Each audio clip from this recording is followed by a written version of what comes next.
If you want to learn how to sew together your crochet or knit using a sewing machine, I've made the video for you. I'll be going over what I use, the settings I found that work best for me, and some things I've learned along the way. I am currently working on a community blanket for the other half of MissEverLee Designs. She's going through chemotherapy right now, and people from all over have sent us squares to add to the blanket. I'm so excited for it. Thank you all so much for contributing, and I hope this helps someone out.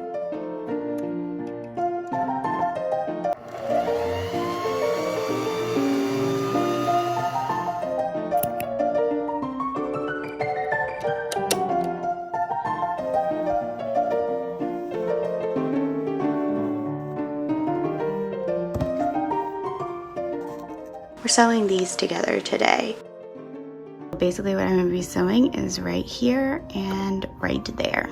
Hasn't mattered what actual texture I'm sewing on, I've used the same settings on my actual sewing machine. So let me show you.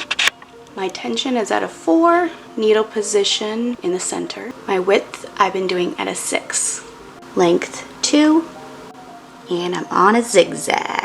I've honestly just been using the needle, whatever Leanne left in my sewing machine, so I had to take it out and actually see what it says on this little tiny writing. Looks like it says Singer 110/18.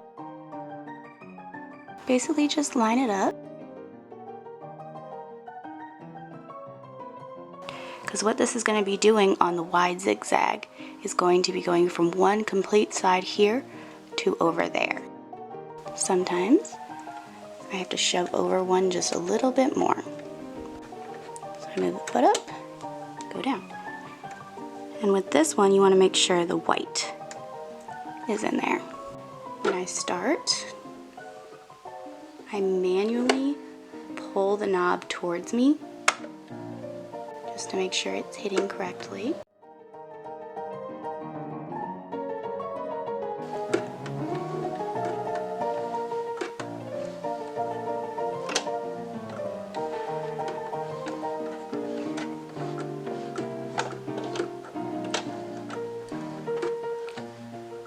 You can see how it goes from side to side. Now, since we're attaching both of these together and I don't trust technology, after doing a couple steps I go back through and do it again. When doing it with your actual foot, you gotta find the correct speed. So I'm going to try and get it for you. Basically, you want to go as slow as you can. If you go too fast, the crochet won't pull through fast enough, so your stitches will be a little tighter, which isn't too big of a deal, but I find it's harder to control. And again, you can pin here, but I have found it just to be like super annoying, so I just hold it. Now let's see if I can do this with 2 different cameras in front of what I'm supposed to be doing. Ready, begin.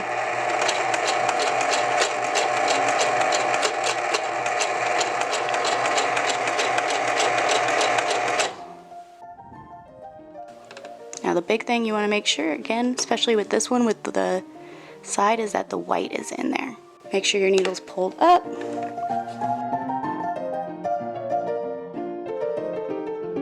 To make sure these two are the same size actually, so I'm making sure that these stay at the same length as they get pulled through. Again. I also wanted to show you something that I've learned as I've been going along. Sometimes you'll get this bunching here, and I was trying to figure out why it was doing this. So I did a few tests. First I had to take out the thread, which was fun, making sure not to ruin these beautiful squares that other people made for me. But as you can see here, the one on the right, it actually isn't bordered. And I found that since some of them are bordered and some of them aren't, sometimes that attributes to it. So if you do plan on doing a blanket, I would recommend doing like a single crochet or some kind of border, or having them all the same. When you're putting it through the sewing machine, I've also found that making sure not only is it even, but you're pushing through the squares instead of pulling through. So sometimes I used to grab the back of the squares to kind of help pull it through, and then I'd also do a little pushing, but only push. Do not pull. It's not 100% in this case because they're so incredibly different on the yarn and sizes, but it helped so much.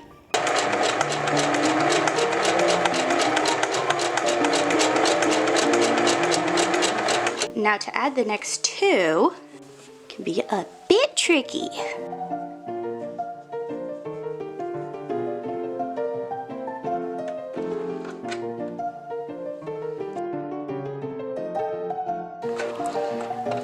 you want to get the needle right to the edge of your crochet. Looks like that guy's stuck on there. Go on.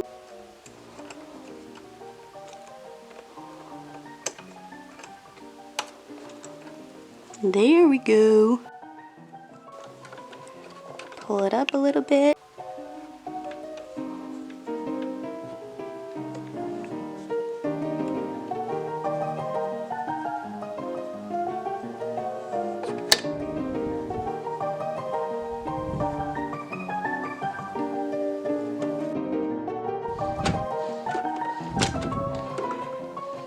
So that just went through the red. That went through the blue. Now we need to make sure this next one goes into the green. Ho ho ho! I think I did it.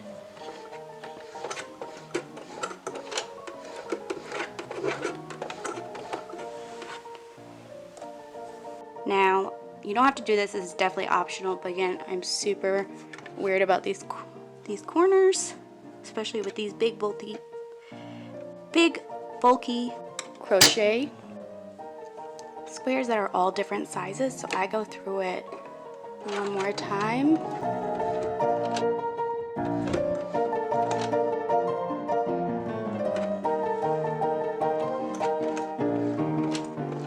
Making sure to really cinch that corner.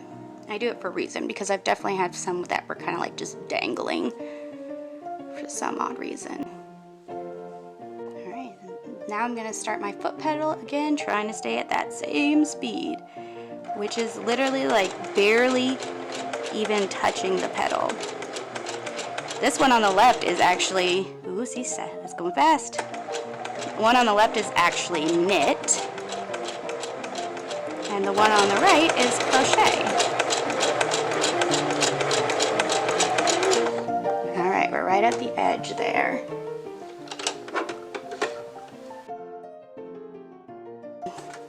I pick it up, go back just a couple stitches, put it down, and go again. Lift your foot.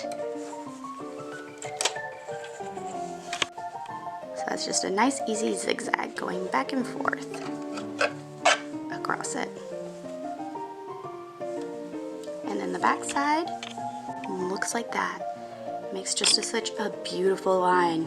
This time I'm just gonna go through it like normal, but I mean like normal with 2 cameras on me and a huge light, so there's that too. Okay, get this end lined up and get this end lined up. Drop your foot.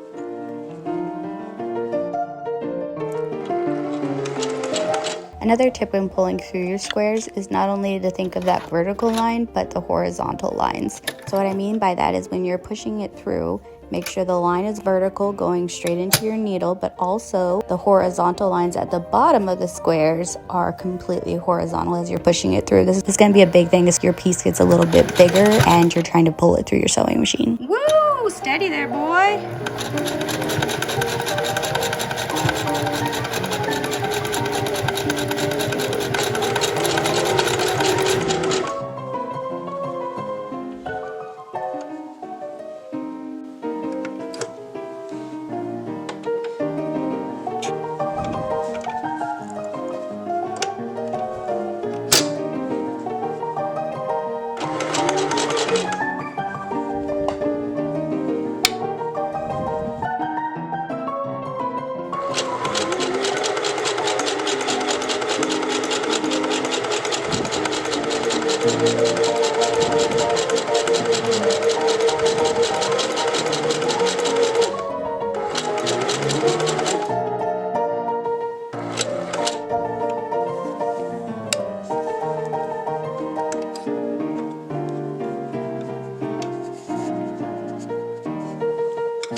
There we are, folks.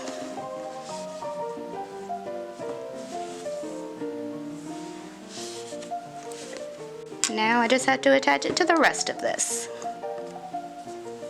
cool. Let me know if you have any questions in the comments and I will try and answer them for you. Thank you so much for watching.